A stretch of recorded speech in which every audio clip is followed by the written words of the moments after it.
Here we are. I just want to thank Karen O again. I really do appreciate those monthly donations. It's really a kind thing. It's very encouraging. Um, but so thank you again, and hope you're getting everything you possibly can out of these things. Um, the question today, if I can find it again, the question today takes us back to a question we've had before, and and it's something where people were talking about learning to draw and talking about anatomical knowledge and all that sort of stuff, and of course learning to draw, and so we did some work with it, and but I think I was fairly dismissive, or at least I was just talking it in broad this to that kinds of terms, but. The question has come up a couple more times, and I don't have the questionnaires here, but the question keeps coming up a little bit about the role of anatomical knowledge or other knowledge in drawing. So I put the question this way. This is me putting the question: is knowledge of the figure, human anatomy, needed to draw a good figure? Does learning to draw imply learning? Does it imply learning more about what a thing is? So there's those questions about, the idea of skin and, a thousand other things. When it comes to anatomy, it could be so many things. Most people, when they say anatomy, only mean bone structure and muscle. You know what I mean? But if you could talk about anatomy, you could talk about actually the physical content of skin. One of the things that Bouguereau seemed to really be involved in was trying to produce that glow, that unusual quality that gives skin this I don't know, call it a breathing life or something like that. If again, I would suggest to you it's a beautiful thing the way he's done it, and not just a realism thing, but for a lot of people, of course, the realism thing is more important. Let's not talk about that. I showed you last time, I think I showed you, we came to this figure, and I really do need to make sure I use my laser this time. I'm sorry about that last one where we didn't, we had that almost invisible arrow going. So I apologize to those of you who really had a hard time following that. See if I got my arrow. Look at that. It's coming in like a comet. And, but I had these set up there, and I wanted to just mention these are anatomy, and these are sort of my introduction to the game. I came in knowing nothing about drawing from the point of view of instruction. I attempted things and felt no confidence, and sort of, as probably most of you have, no sense of where to go next or how to do it better or how to be sure you are doing it better. One of the great reasons to be around somebody, and having the drawing you're making from life, have somebody around you looking at it with you and making observations, corrections with you. But but the big question really winded. Well, what I said back then was I sat in this anatomy class with Hale, and he was very complimentary about my skill. And so I'm thinking to myself, what skill is that now? It's an interesting thing that a person can actually mess around with drawing and that sort of stuff and have some kind of a skill. But there's knowledge and there's what would you call that? The playing around kind of thing that may or may not be different. But that a huge part of education is being able to name elements. Uh, and I mean, just things like like the idea of proportions. Just say in a line. Um, we're talking about when I was looking at the bones in uh, it's interesting that my there it is, laser. You got to stick around here, okay? But we're talking about a line, just a contour line like this here, and the matter of proportions is pretty significant. How long is this? To how something short something of this is, to how long this is, and so on. There's these various sets of things, and people with construction drawing will try to sort of sum that up a little bit with hash marks, with uh, angle hacks, and but One of the things I'd never heard of, I don't think I even heard of it at the time I was in New York, was the idea of plumb itself. I don't know if I heard that till I left and was studying with Gamel. But the idea that all the angles, like this, to draw this thing here, the way it looks, would be to draw it with a tilt, right? It would be tilting on the page. But I had no awareness that for example, the edge of my page could be used as a vertical, or that there was such a thing as vertical. Eventually, some of the people working with Gamel or those people around that world would draw vertical lines, draw plumbs right in through here, so they'd have actually something plumbed. Like maybe the right edge of this would line up with, say, a little piece of this somewhere, and you'd go around measuring for plums. But the idea of plumb, of course, is a lot bigger than that. So anytime you're talking about angles, you're talking about a relationship to vertical. The plumb is the given, and the edge of your paper is always the plumb. It's the plumb, because when the drawing or the painting is going to be framed, those things will always be hung with the sides vertical on the wall. Everybody does that. Everybody hangs their pictures with the vertical side. So if you are trying to draw a bone tilted like this and you don't have any awareness of tilt, you might have it in the wrong tilt on your paper, and it'll get hung in whatever way you wound up accidentally getting to. But but the thing is, do I need to actually? So the question of drawing the human figure is, do I actually need to understand bone structure to draw the figure? I'm gonna have to talk to you, Mr.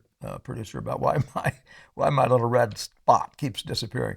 So here we are. Here's the human form, and we do know that there are bones. We assume there's a bone that makes up this corner point, and there are other, all these marks are being made by bones. There's certain key points that are the ends of bones, and you can see them in a number of places, or something else, but anatomical hard stuff, say. So if you think you have to know anatomy to know this, it kind of is an interesting question. Do you have to know anatomy of bones to draw a bone? If you have to know anatomy of man to draw a man, do you have to know anatomy of bones to draw a bone? But the answer, of course, is, and this is why I'm trying to get people to listen closely. I'm not dismissing anything about knowledge of anatomy. Knowledge is good, I like Ang's comment that they're all old friends. He's forgotten their names. And I remember doing that specifically, just going around trying to learn the names of things, especially things that, as even he would say, show up. Like, what is it that produces that bend, that hard bend in that knee there? What part of the femur is that? Which, by the way, I continually forget the difference between humerus and femur. Which one is the arm and which is the leg? There's a piece of this down here, right there. That's key. That's bone stuff. Even this is bone stuff. Those two bends there, and and then they try to get you to figure out where the bone is going inside here. So you need to know what's it going to pick up, and then if it doesn't pick up anything, what good was that to know what angle the bone was traveling inside there? And so it goes. I mean, but still, it goes.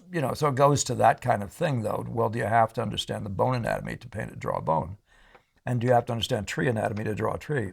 And the answer, of course, is that, especially when you're studying bones, you're doing drawings of bones. What is the basic thing you have to have? And that is the ability to make shape, right? To get angles right, and to get the dip at the right place in relation to these, say, two other points. Get this dip here in the right place in relation to the total length, shall we say.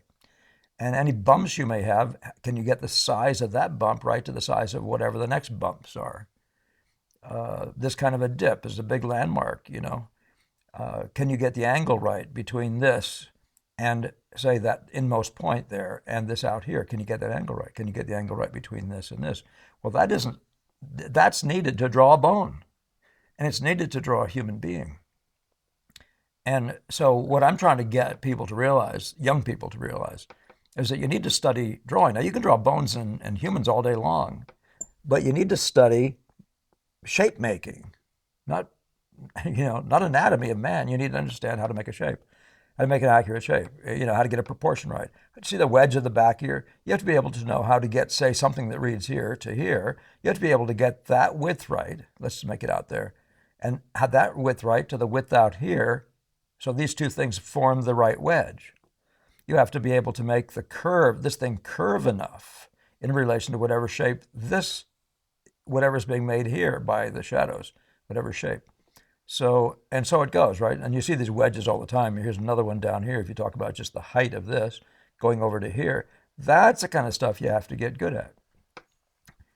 And there's a whole bunch of stuff like that that you're going to run into. But the only way you can make a human is to understand things like proportion, shape, angles. I heard that Ang wouldn't take students in unless they could do their unless they had angles and proportions figured out. If they couldn't do that, they weren't able to work with him.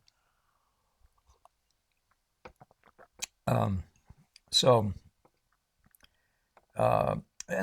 and then again, to keep on drawing accurately, we need to be able to articulate edge contrast, like the sharpness. I mean, they say the sharpness factor here, or the contrast factor here versus the contrast factor here.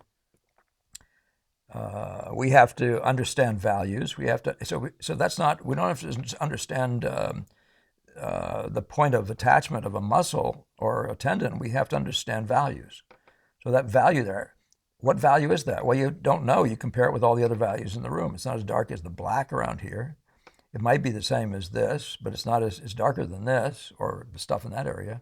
So, but you have to understand. You have to be able to get values, and that's true of all this stuff as well. So, so to draw a human, the first thing you really have to be able to do is to draw shapes, and that's where memory drawing is really a great thing. And these, by the way, this is thanks to somebody online. I forget who it is for taking these shots and those models for posing. Some of these shots are very good. I picked the shots for memory drawing that are really sharp contrasts, so it's easy to see, and just do memory drawings from shots like this, and get really good at getting shapes.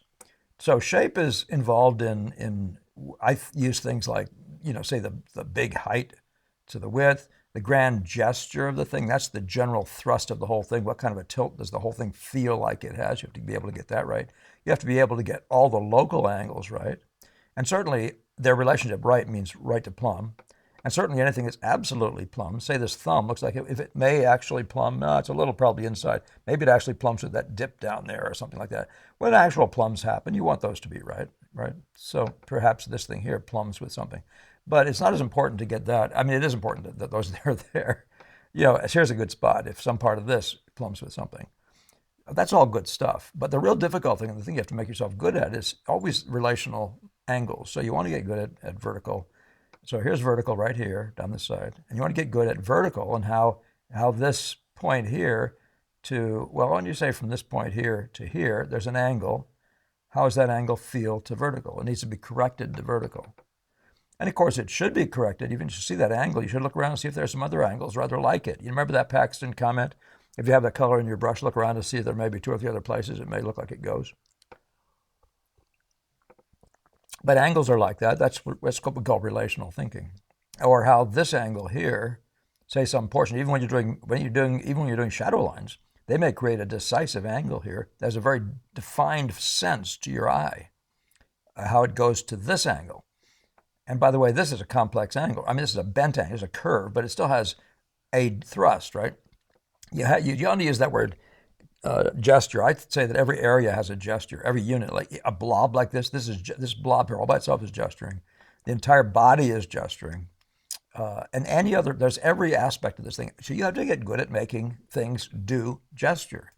So masses, any blob has a proportion and it has a general gesture. This one you can see is gesturing more or less. I would say, you can make up your mind about it, but gesturing more this way. Well, the figure is gesturing this way. The whole leg mass, what is this gesture, right? The whole arm to shoulder mass, whatever you can see that rather isolates itself, this into here, they all have a gestural aspect to them. And what that means is a general tilt, right, in relation to vertical.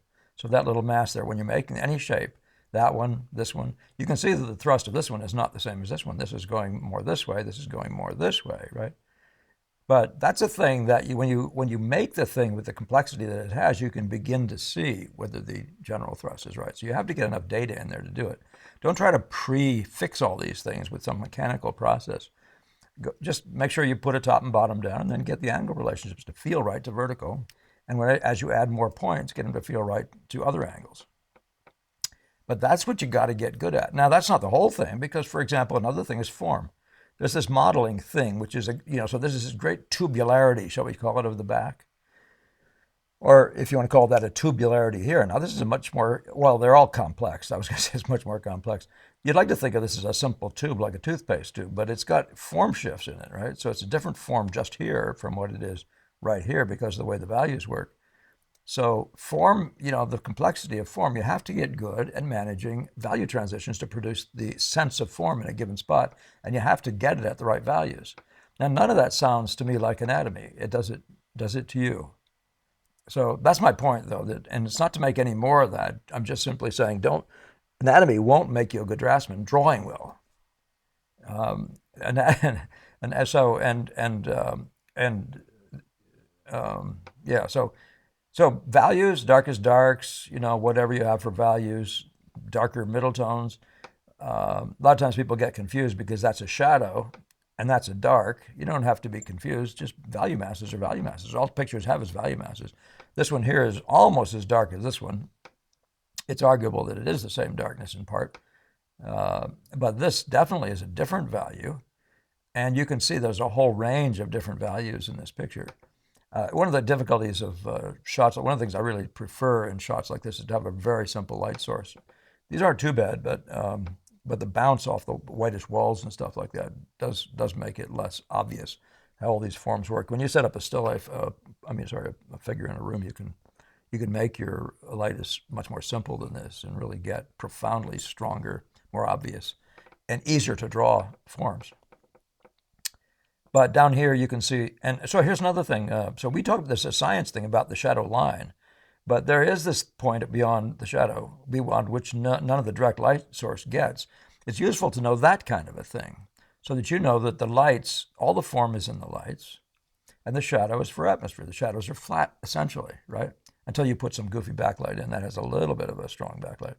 Now, I don't know if this was a cutaway. This might have been cut out, and I hate to look at pictures and talk about what they're doing when somebody's slice them out, but I can't tell you for sure. I can't look close enough to see that. So you have to get good at value transitions until they say the name of the form, and you have to be able to get the form's angle right, and you have to be able to get the relative roundness right, and then it has to be right to other forms, right? So you'll find that there's this form here, and there's this form here. You can feel this one has a slightly more rounded feeling, rolling over, than this one has. This is a slightly more bony one. And you'll find the various aspects of well, don't you see it's the value? So I always talk about value units. There's a value unit. And what happens where this value unit meets this one, and where this value unit meets this one. And you can see that the sharper edge of this value unit is on this side, and the softer turning form is on this side.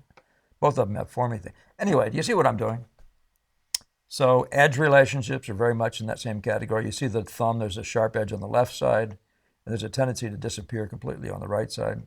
I mean, they aren't doing that here because there's white cutouts all over the place. The whole thing is just a cutout pattern. I wonder if I'm saying enough about this or saying enough in the right direction about it. But what I would thoroughly encourage you to do is draw anatomy, enjoy anatomy, draw bones, things like that. Draw them from life. Anything you can find, draw from life. You can find animals' bones and stuff around. Just draw them from life. It's amazing. I mean, even with my poor drawing, it's amazing how much just sitting there drawing and trying to make it caused me to have this amazing appreciation of nature, of the creator, but the idea of the mechanics of this thing, and why is it thinner here? Why is there a twist in the bone? All these things started popping into my head in its own fantastic way.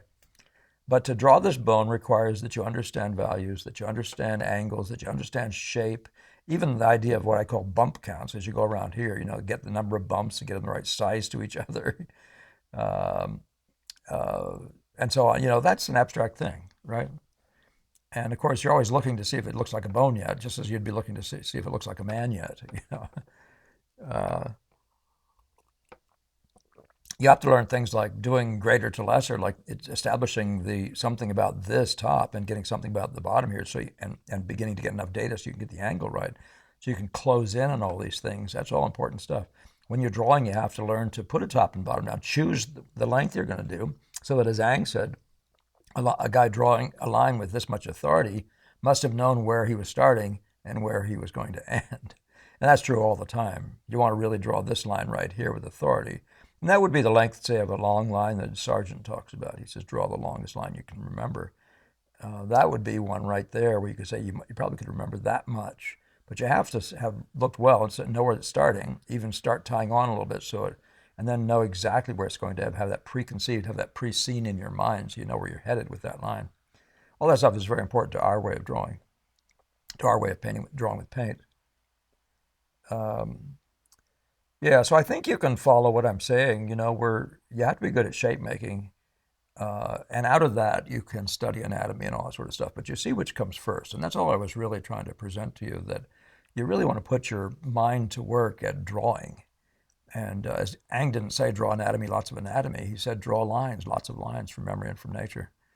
And so lines is a huge piece of it. If you can't get shape, if you can't make shapiness, that's a pretty tough thing, because no matter how much lost and found you do, shapes are going to be crucial where they do show up, the silhouette being so significant. So, yeah, so I don't know what else I can say. Give that a little bit of thought and see if that makes sense to you. I think one of the things that you're going to learn, you're going to need to do, is be orderly in your way of drawing. Like I said, establishing tops and bottoms and those sorts of things, and even perceiving like the pattern created by the dark. If I could put all these things together as a dark shape, can I see that new shape as an actual phenomena? And is it more important for me to get this big phenomena cutting out and separating from this? Is that more important than drawing teeth? And that's the kind of stuff you're going to have to learn just by working at drawing. So that's Ang's advice to you. As much as he liked all those guys, by the way, there's also this crazy story about him being in a studio. I think it's maybe in the Amari Duval essay, the Gamel's annotated translation, which I can make available to anyone who wants it. But where he says that one day they brought bones and a skeleton into the studio. And when Ang saw it, they said it was like all of a sudden somebody turned up a fire, and it was like, it turned his back to it, and it seemed to be irritating him. And then he wouldn't come back until they got rid of it, or some such story. So there's several stories that sort of belie who was this guy. Whether was the anatomy stuff his great friends, or was there something horrifying to him, as in keeping with what C.S. Lewis said, that if God wanted to see what was on the inside, he would have put it on the outside. Anyway, yeah. Yeah, how to organize the spots, the spotting the blobs, how to get them in the right place on a big thing. That's all stuff that you want to learn how to do. If the only thing you know how to do is start something and then just push it to the other end, or to put crude stuff down and then draw and push toward the other end, you might try other ways of drawing. You might try what I'm talking about in some of the things I've shown you, where you set up the great aspects of this with real lines, float real shapes around, like that corner there. Float at this point over here, and float this up there, and have a look, and see what you're going to do next to begin to pull them together. Following Paxton's idea that anybody can close a silhouette, but how many people can keep the points floating until you've organized them well? And so what it means by points are things like these things that make great locations in a picture, things like that, or this and that, and how they relate to each other. Can you get those things all well regulated? Well, that's all drawing stuff. And that stuff all comes before anatomy. I'm saying again that I don't believe anyone can study anatomy with a pencil in their hand unless they've studied drawing first. So on that happy note, thank you all very much, and then we'll see you in the next version of this thing. All right.